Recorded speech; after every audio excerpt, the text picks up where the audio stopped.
Hi, everyone.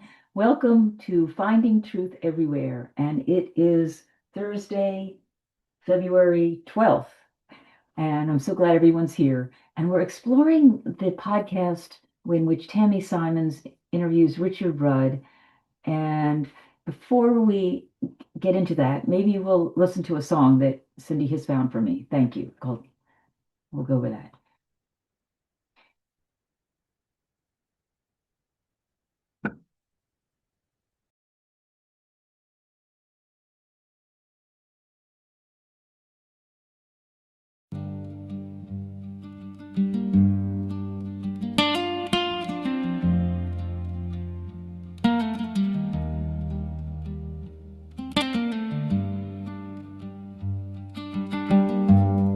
When the rain begins to fall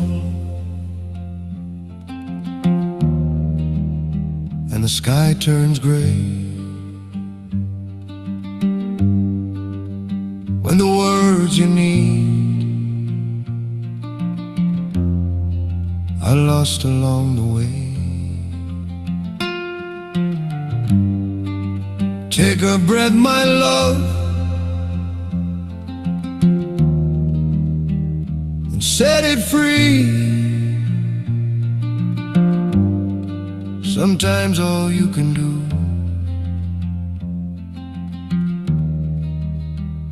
is let it be.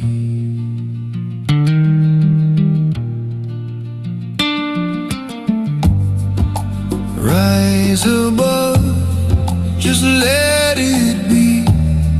There's a calm beyond the sea. Will fade, hearts will heal. Time will show what's meant to be. Just let it be.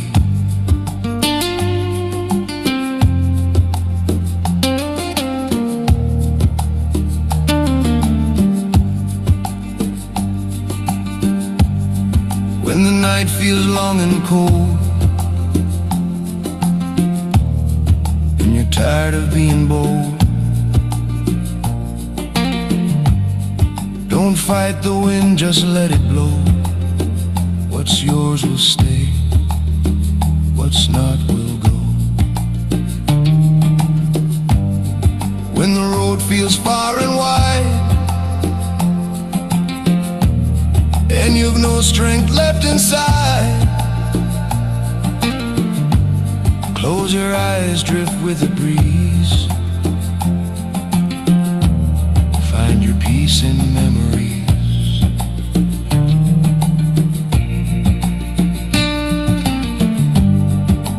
Rise above, just let it be. There's a calm beyond the sea. Wounds will fade, hearts will heal. Time will show what's meant to be. Just let it be.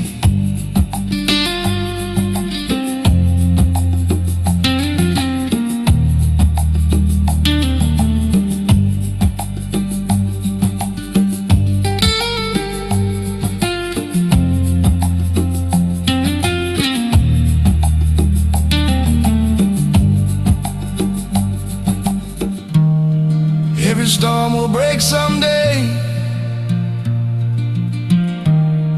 Every tear will find its way. In the silence you will see there's peace in learning to let it be.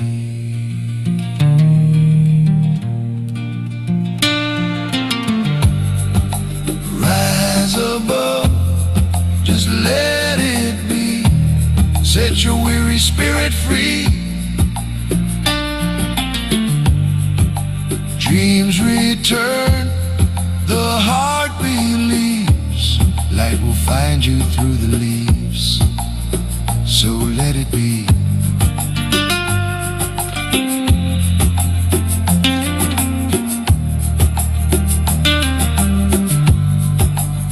So let it be.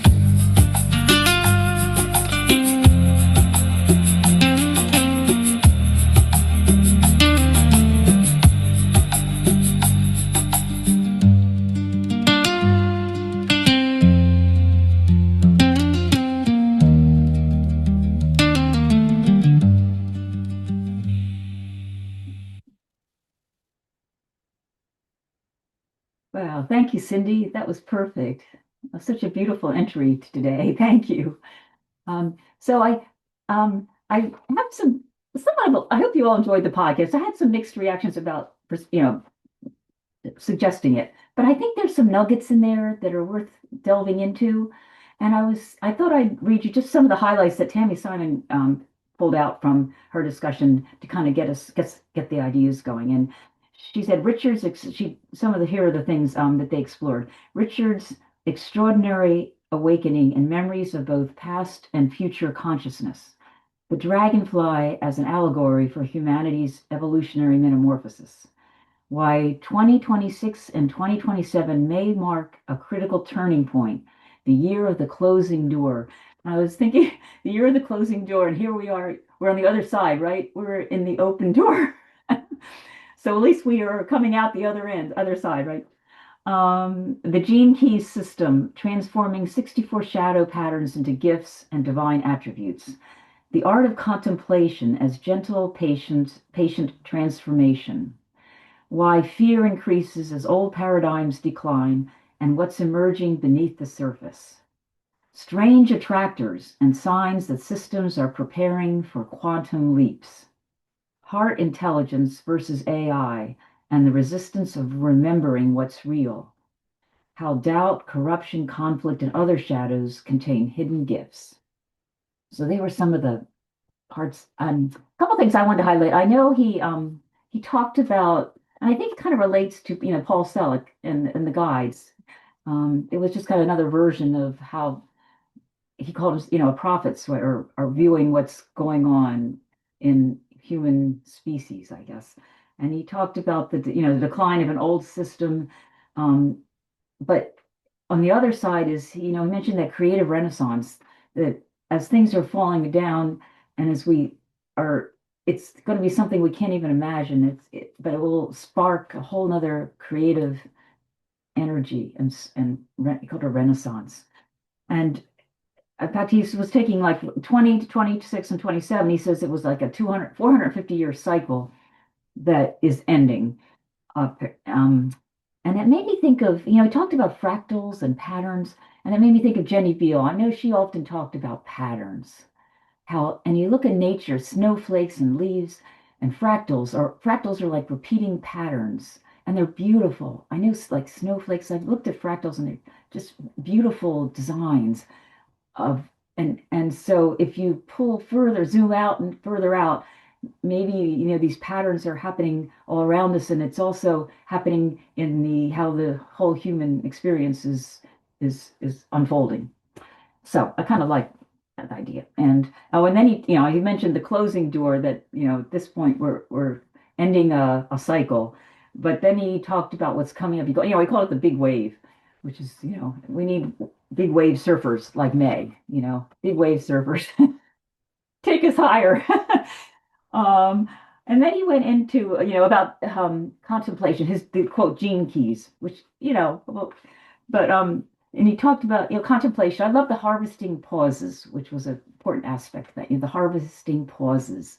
And then by allowing yourself to pause, by pausing more often, it allows that pivoting, which is something you do, but it just allows self to reveal itself more fully. And allow the wisdom to arise, the wisdom of the body.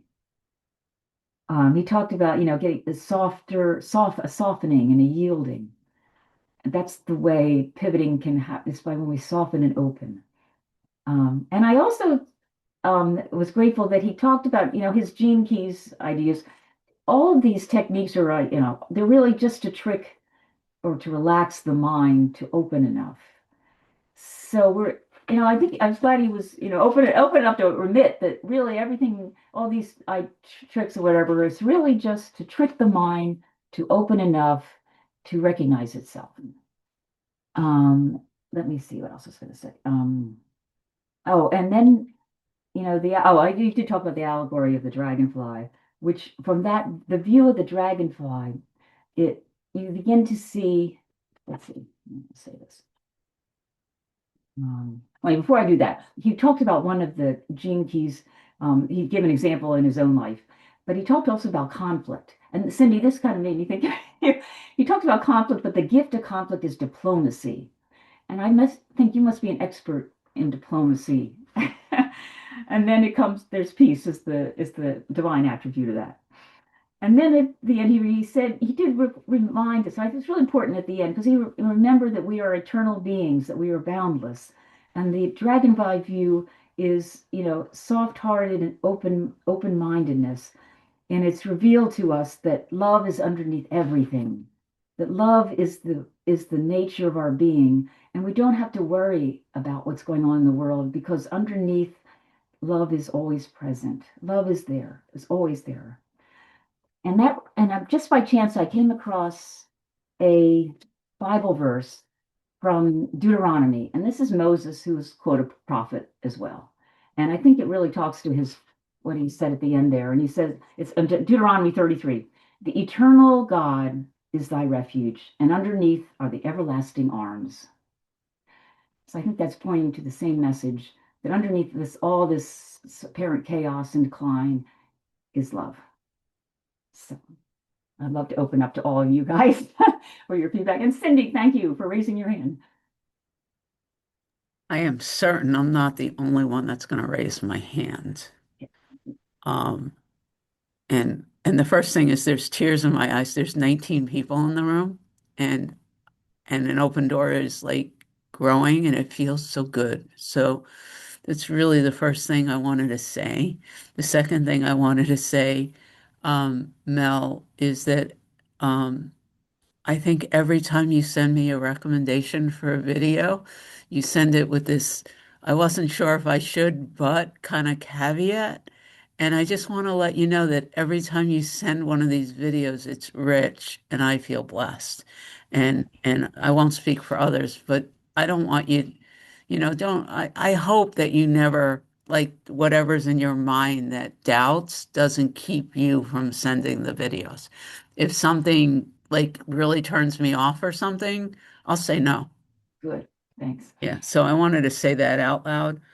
Um, now, um, with Richard, I, number one, I have a dragonfly. I only have one tattoo, and it's of a dragonfly, and it's because of Jim Self. The dragonfly, and maybe Amy remembers Jim and his teaching of the dragonfly, but I've been walking around with a dragonfly on the top of my left foot for years. So I love the mystical and the connection and the metamorphosis. So the poetry and the beauty of the dragonfly is something that's very close to my heart. The second thing I really enjoyed about my own experience with this is that I realize that I am no longer, this is Cindy, I'm no longer chasing teachers, right? So I was able to really appreciate his enjoyment of being in the interview without thinking that I needed to start studying the gene keys. I loved all the pointings of the truth, especially the pause, which I'll get to in a moment, and the conflict. But there was nothing in here that felt like I needed to go and study a new practice. And I loved the fact that he was very open in this statement of saying it's just a trick. Doesn't matter if you use this one. The magic is in the pause Mhm. and the gene keys gives the mind a place to focus, and an opportunity and touching with his poetry or whatever, however he called his teaching. It's just really an opportunity to relax the mind and pause because the magic is in the pause. And I always look at Rana whenever I hear that word. She says it came from Bill, but for me it came from Rana. The mystery and the magic and what happens when we stop fighting the beauty of the present moment. And so I thought he did that so beautifully. Mhm. Just his, Tammy, for me, I thought Tammy was very diplomatic. My relationship with her on a personal basis is interesting. Sometimes she grates and sometimes she doesn't. It was very obvious to me that she had doubts about the Gene Keys, but she was diplomatic and she didn't really hide it. And it was kind of neat to watch, Richard just sitting there going, this is what came through me after 3 days without fear. And I'm really excited. Like, there's no doubt in my mind he had an experience, right? And the idea of walking around in a body without fear and the way he described that touched something in me. Mm. And it's what the guides are promising us, right? That our next evolution is something without fear. And he said he dropped into it, and he said you can't turn it, like all of the teachers that I love say, you can't make it happen from the point of view of the separate self. It just something happens, right? And he pointed to that, and he talked about, being in this space for 3 days with no fear. And I really, in this, the guides say it too, right? You can't create anything until you tap into the potentiality of it, right? You have to know it's possible. And somehow he activated that in a deeper way for me, and I really appreciated that. Um, I've been studying David Giam and Kabbalah in a way that just has been working for me. And the Kabbalah teaching, um, and it's in Divine Union now too, but Kabbalah, I loved it. His teaching is, he says, the most powerful practice within the Kabbalah tradition is every time you contract or you have a problem or there's a conflict, you recognize that it's a gift from the Creator, period. And so he teaches that as soon as you're upset about anything, you stop, you say, pause, what a gift. Pause, what a gift. And you wait for the inner turmoil to dissipate, because that is your opportunity to make the correction. And so I love the way David teaches that from the Kabbalah tradition, and that's what he was talking about here, the transformation of our shadows, and the guides in Divine Union are literally saying you chose your parents, which is perfect for me right now, right? The conflict and all these things and all the things you think are the most horrible things about your world right now, when you really recognize that it's Kabbalah again, the gift from the Creator, an opportunity to transform your shadow. Um, it's why we're here. And the last thing is the pause. Man, there's nothing more beautiful than knowing that the secret sauce is in the pause. And so,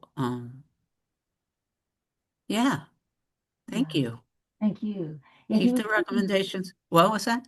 oh, he was very unassuming. I kind of liked, he was just an ordinary, Yeah, we've had some of these. I have one in particular. I can't remember his name, but we've had some of these podcasts, right, where the interviewer kind of really pushes on the interviewee, and the interviewee ends up defending himself and, mm, and trying to really prove his point.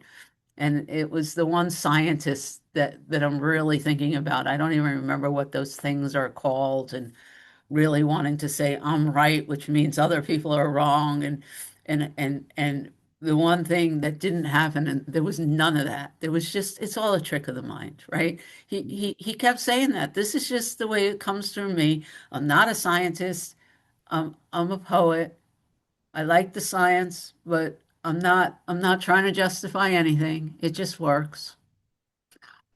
And I loved that kind of take it or leave it, you know, kind of kind of energy about the way he showed up. So, yeah. yeah. All right. Thank you, I see Cindy. another hand, so I'm gonna Amy, yeah, mute. thanks.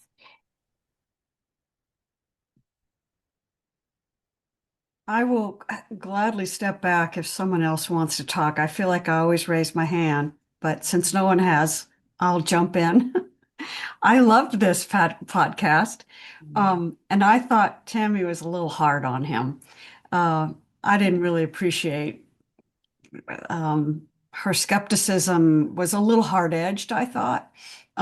She could have done just as good a job if she had, just taken a step back. And I just watched her do a really interesting interview with Kai Dickens, which was really good. And it was a very different feeling interview. So anyway, that said, when I was getting my master's from Atlantic University, I took a class on different ways of not psychoanalyzing, but of, exploring psychology. And one of them looked at human design. I don't know if have any of you, Patricia, are you familiar with human design?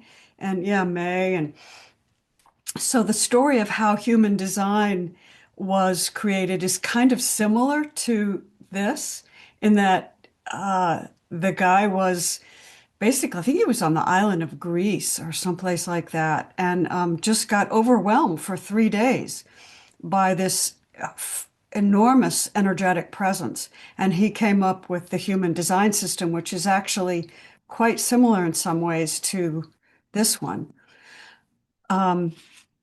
And your opening with the discussion about fractals, Mel, I thought was really great, because fractals are phenomenal mathematical things. The entire coast of England is a fractal of itself. Fractals are, like you said, Mel, they're everywhere. And so why not? This feels like a fractal, a multidimensional fractal to me. And I don't know if anybody else went and looked at what their holographic profile was, but I did. And it was so fun. And so I thought I would share this. And if anyone's moved to look at your profile, I'd love to meet on a Saturday and just share our profiles with each other, to see, just to go over, because I think it would be helpful for us to just to share with each other what we find. But so, Amy, one thing I had a problem. You needed to put the time of your birth. yeah. See, I didn't. I went to my birth certificate, and nowhere is it. Nowhere was listed the time of my birth. Oh, okay. And I just made up. I knew my mother said you were born early in the morning, so I guess I could just come up with an early morning time. But I know that was. I don't know how much that would distort the results. That's a good question. It does say, I think there is something in there that says, do not know the date or the time of your birth.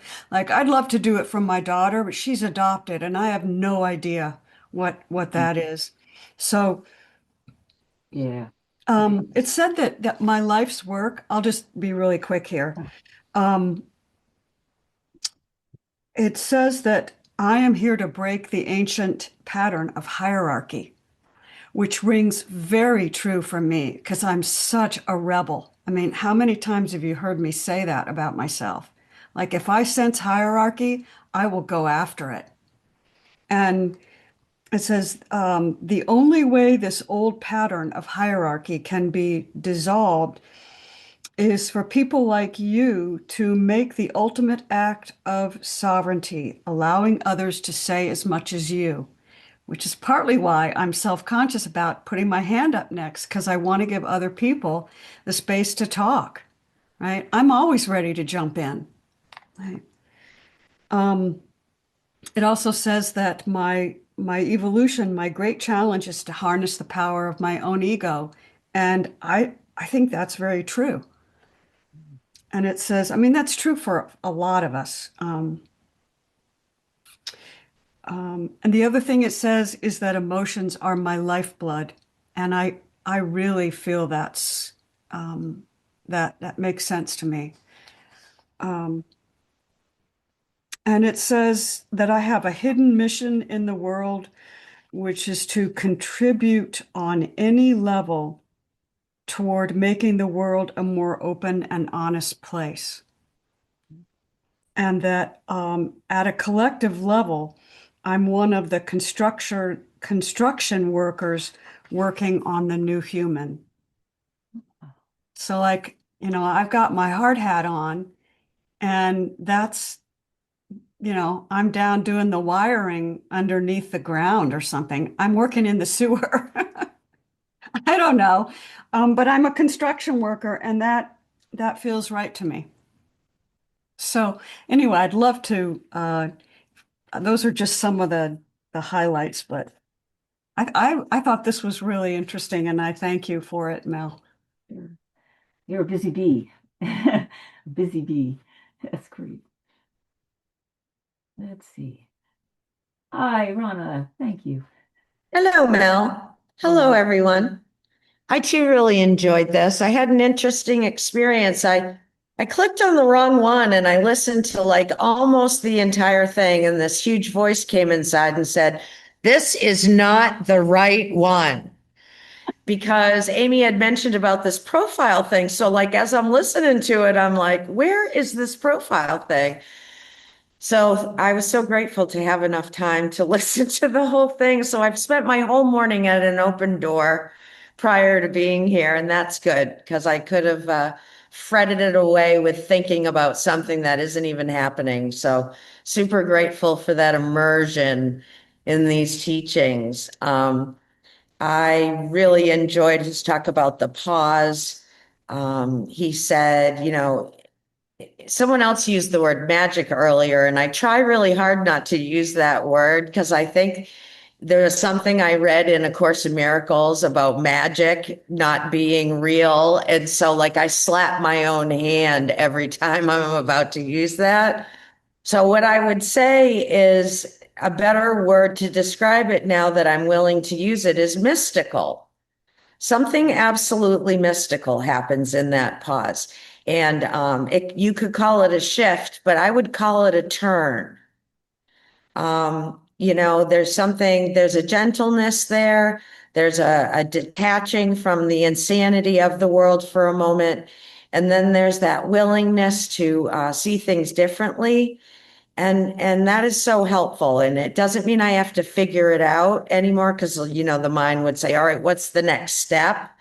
And I loved how he pointed out, we really don't need any more practices, but am I just pausing? Because Tammy pointed this out. Like, yeah, I paused for 3 seconds and then I went on with what I was going to do anyway. I continued thinking about it anyway.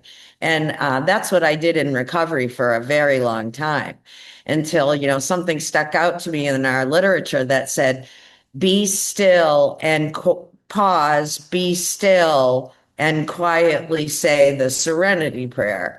And I was like, how did I miss that all these years? But I was just go, go, go, go, go. And a checklist kind of girl, right? And that's why I think as a human, I love a practice because if you give me the formula, mathematics says that it should work. I should get the desired outcome. Like if I do A, then I'm going to get B. But there's something mystical that occurs in that space of the pause. It's not logical. It's potential, and what the most beautiful potential is the willingness to be gentle. And what I heard him talking about was non-judgmental awareness. As he's saying, looking at these different things that we find in these profiles and then contemplate on them, such as his was doubt. I mean, just to give yourself a break for being a doubting human. He talked about giving his own self a little bit of love and gentleness, like, oh, yeah, I believe that you're in that doubting right now, but there's something bigger we can trust here, and there's that potential. The other thing is that it occurred to me, more and more as I listen to others explain their sort of lightning moment of awakening, because, for me, and I know countless others of my friends, it's a gradual, a gradual acceptance of truth and what that means and all those things. But I know that back in 2017, when I was up in Massachusetts for 10 days and my dad had that medical incident, I know that experience that I had during that time was an awakening thing because I just remember walking around that town, going to get my coffee at Dunkin' Donuts, going to the hospital where he was. And I literally felt like I was floating. And I felt like everything was being taken care of and that there was nothing to worry about. And I sort of saw this oneness, and I was mentioning it to Cindy the other day. There was this kindness that was flowing through me to anybody I encountered, whether it was like, the staff at the nursing room desk, or the person, I'm buying the coffee from, or, people that were coming by to see my dad. I mean, just this enormous amount of just appreciation and love. And so I think I've had that too. I'm not hanging my hat on it. It's not the defining part of my awakening journey at all. I think it's more in what he talked about, and I would use the word mundane. Where am I placing focused attention right now? Am I listening deeply right now? Am I in this moment right now? So that's kind of what I got out of it, and I really enjoyed it. And I will do my profile, Amy, so we can get together and talk about it. Thanks, Rana. And just remember, you are not in the moment. You are the moment. You are the presence. Yeah. Okay. I just that just occurred to me. I'm sorry. I didn't mean to. Yeah, you know what I'm saying. All in love, right? Yes. Thank you. And May, it's good to hear you. Yeah, this was a cool one. I had listened to it a couple weeks ago, and then I listened to it again yesterday, and definitely got more out of it. Um, it's interesting. I've been listening to a lot more Terence McKenna recently, and there was one lecture I listened to where he was talking about like his kind of download-ish type situation where he had kind of used the I Ching to like map out um some kind of geometric structure, which was also like it was very reminiscent of this kind of Gene Keys situation, which involves like astrology and then the DNA and I Ching, which was a cool like through line. And I did mine, and it was quite accurate, I would say. But it is cool to like surrender the like it's just a tool, which is basically like astrology. You're supposed to just take whatever resonates from it. But tools are helpful and like fractal in the same way that like our universe just keeps fractaling on to itself. Um, yeah, it's cool to remember the like that nature is in everything and in the pause and like in the gradual nature of like awakening and in truth testing. It is testing the waters and seeing the through lines. And it's not like sometimes you think that you've got it and then you find out that you you get a little slap in the face. You're like, oh, I was wrong about that one. Like, but you forgive yourself. It's cool to like hear all the through lines of the course. And I will say I listened to the Paul Selig interview with I forget the woman's name who Tammy interviews all Simon. Tammy Simon, yes. That's your And next. like she and him speak, they consult the guides like on her own doubt about like every like her personal work, which was I think like her attitudinal um lens in this interview kind of like that was a helpful context and hopefully like a I think it's like a jumping off point. Like maybe it'll in future interviews it'll kind of expand her trust a little more, which is cool. And that's what we're all doing basically. It's just like a continually bounding like opening into trust. Um, but yeah, I'm down to like meet on Saturday and talk about Gene Keys. I was doing it last night and um quite accurate.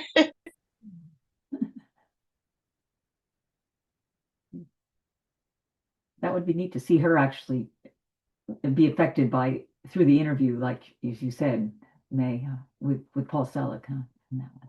Yeah. Mm. I'm Yeah, setting it up for March 5th, just so you know. One of the other things it struck me was he described how the dragonfly comes out of the subterranean depths and how it gets onto the stalk and starts walking up the stalk. And in the space of 3 hours, it morphs into a dragonfly. And I appreciated that perspective with us because we have a tendency, and Paul talks about this as well, the guides do, that we expect that history will unfold in the same way it's always unfolded, and we can't really imagine that there will be something that we don't know. And of course, A Course in Miracles talks about this too. In fact, we're going to talk about it in chapter 8. It's right there in the introduction, is you don't know what you don't know. And so the idea that in a short period of time, humanity could experience a really rapid movement into something new that has heretofore not been. Um, I love that. That makes my heart light up, and because it's May's pure potential, and I just think that just is so inspiring for me, and I'm have enough experience now in this body as this avatar that when I get those joyful experiences of wow, what would that be like? That I should pay attention to that. You know, that is in part the Holy Spirit extending, opening this mind up to its own joy. So I did really appreciate that. Yeah, and it's by recognition. Like, yeah, it is the pure potentiality. I also have a dragonfly tattoo that I got like a year ago, but it's made of like the jeweled net of like Indra before I kind of like realized what that was, which is cool. It's cool to get tattoos and then kind of like let the story unfurl and be like, oh, that's like time kind of bends. It's hard to see it, but it's like a dragonfly shaped like web of beaded water, and then it like splashes down in like a ripple. Um, it was just like an image I was gravitated towards. Like someone I knew from Instagram was like, "I'm in LA," and I'm like, "Yeah, I'm gonna get that." But yeah, dragonfly tattoo, and it's cool to like have everything kind of connect. Yeah, it's when you open to it, and it kind of like I've noticed the way in which my own like body is like so much less like gravitated towards fear as like an automatic, like I feel it sometimes and it comes out more in like suspicion or just like oh God, like sometimes like synchronicities are webbed so thick that I'm like what is happening, like I'm like scared, but then it's kind of this like I just need to step back and let it, yeah, it's all that everything is just informing itself. And I have, yeah, great hope for humanity, even though it's like it seems really grim. Like you look, you're just like, oh God, like like all the Epstein stuff too. It's like, oh God. But I think within that, oh God, it's like you're able to like use the complete 180 degree and then like boom, yeah, quantum leap. We never know when that's gonna happen, and it's happening all the time. I think that's the quantum upon quantum upon quantumification. Thanks. Yeah, and that the whole idea of strange attractors, these strange events that are happening. Well, maybe there's more to it than, just total chaos. There's more going on. Yeah. Thank you.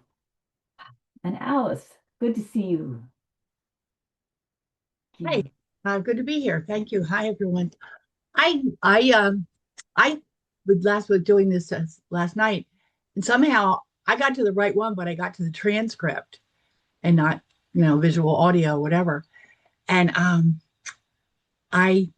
so it was a stimulator for me because I got irritated by his when in the reading it, like when it's a conversation and there's all the him and haws and you knows and unfinished sentences. And I really had to go back and say, what am I making this mean, that I am irritated by this reading a conversational um, program? And I don't know. It was just one of those, like, I guess you got here because you needed to get here, to feel this my own bias or my own, just jump right to criticism and judgment. And so I had that, but I continued, and I don't think I got through 100% of the work, but it was just like, it was awesome. I really appreciated it. And I liked my own little cleanup that I had to do right there and that right on there. And talking about the dragonfly and the transformation, and like the chrysalis and the caterpillar. And somewhere this week it said the butterfly doesn't worry about what happened to the caterpillar. It doesn't. And I thought, yeah, it's like we're dragging my former self construct with me is like garbage, and that I'm just dragging along unnecessarily. So I think once upon a time, my granddaughter in the dining room had a chrysalis. I'm not sure how it came to be, but it was in their dining room when I was visiting, and the chrysalis was there, and then it wasn't, like there was no remnants of it. There was no little particles of the caterpillar that had gone into the chrysalis that exploded. We never did find the butterfly either, but it was so fascinating to feel it. So it was all gone. The chrysalis and the caterpillar's cells or particles, and the dragonfly, I knew it was a sign of a lot of people for transformation or ascension, but I really didn't know till I read that about its trek, out of the water and up the stalks. So it was stimulating, really stimulating for me, and it was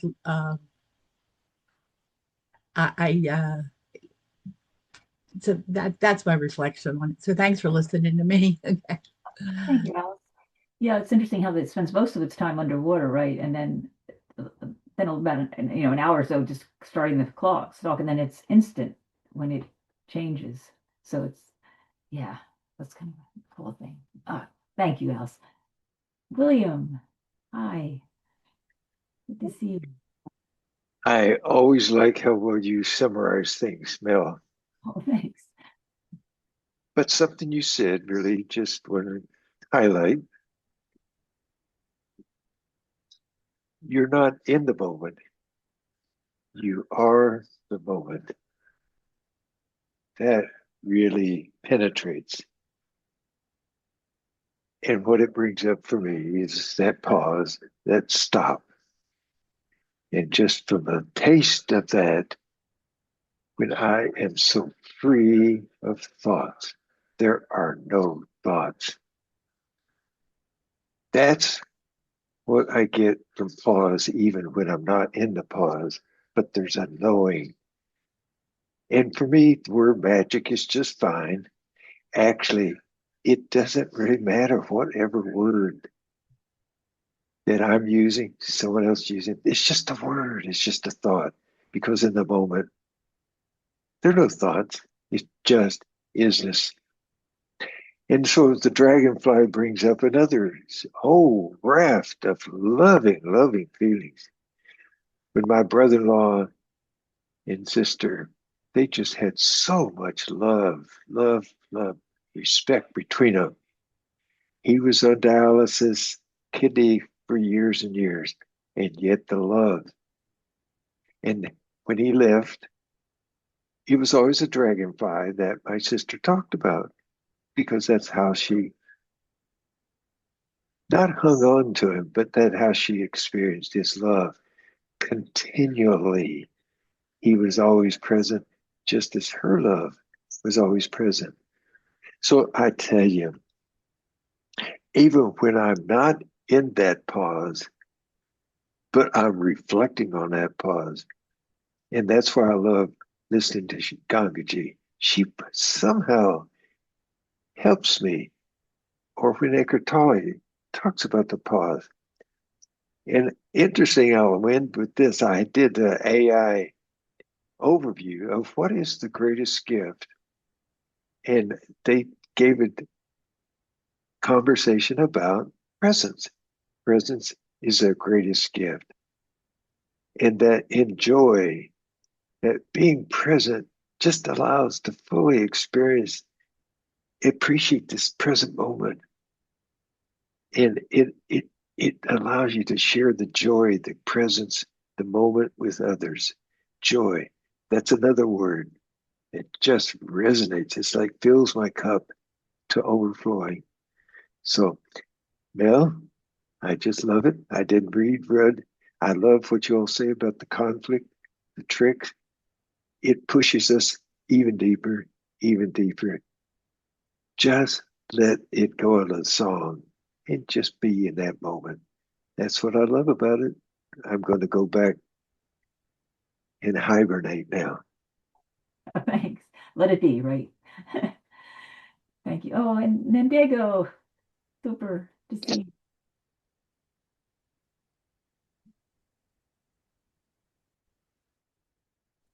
Still learning how to use this phone. I just love the teachings of just surrendering.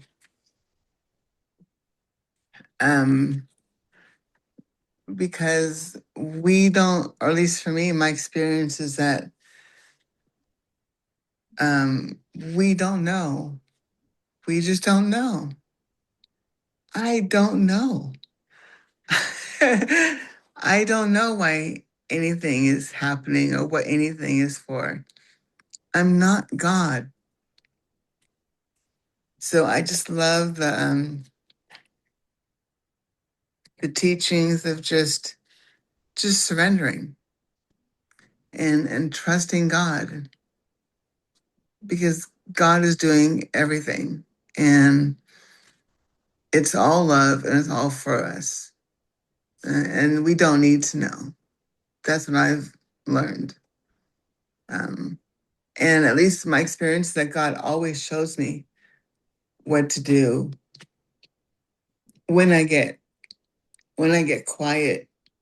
I can hear what God is telling me or what to do. And it's always just such a blessing, more than I could even or believed. So yeah, I love being here with all of you. Thank you. Thank you. Yeah, you really, Diego, you're a pro at harvesting the pauses. You really do. You're so great. Let's see. Julie, thank you. Hi. Okay, I'm on my phone, so I was trying to. Okay, hello everyone. Yes, I really enjoyed it. I really would need to listen to it again though, because I only listened to it once yesterday, and for me, it usually takes at least twice to really grasp and get what I need out of it. But I do love everyone's shares. I thought it was very interesting. Yes, the pause. And I am so totally grateful for learning the pause, because that has been so instrumental in my recovery, just learning to take a moment, pause first before I open my mouth.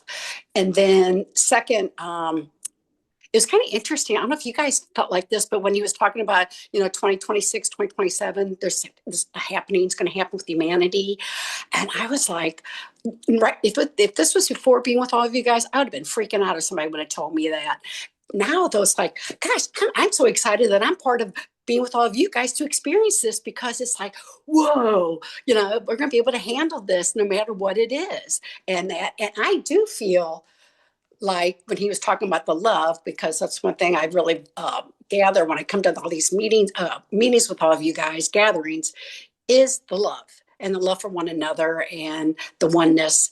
And I do feel more love now in this world. I don't know. I don't know if it's just because with the monks walking from Texas to DC now, and they finished, just things happening.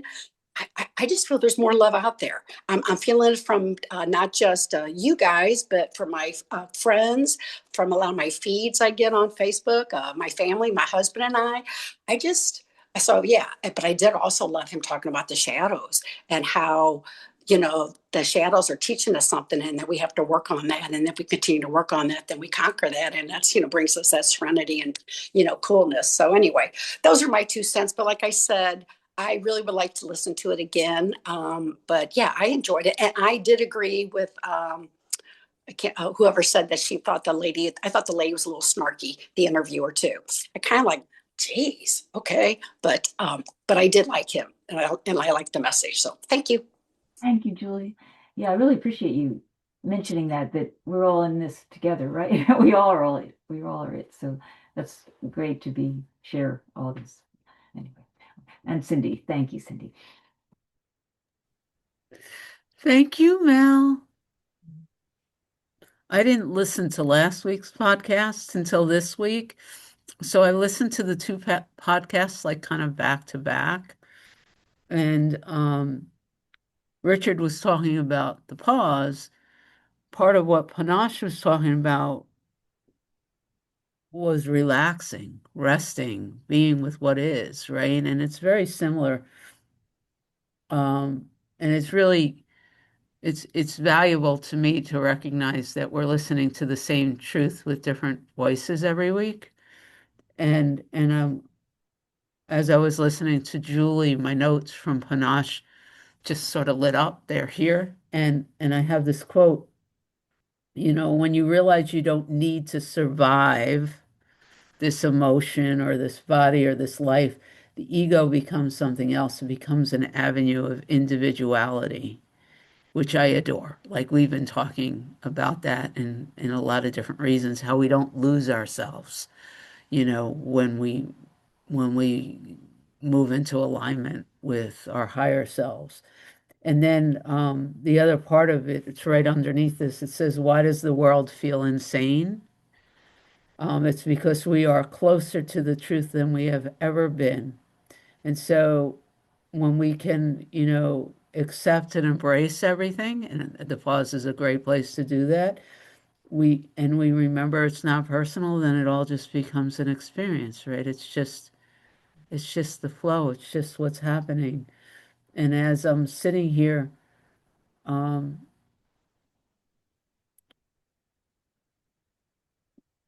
the other part of this note, which is the similar thing, Panache said that the individual people, the people who believe themselves to be separate, they've forgotten that it's already over, which is really, really useful, right? To remember. Richard's not here, but how often have we heard him tell us that the dreams are already over? And Panache had indicated, essentially, why does this feel so hard? Because in part because we've forgotten that it's already over. We've already succeeded. It's already done.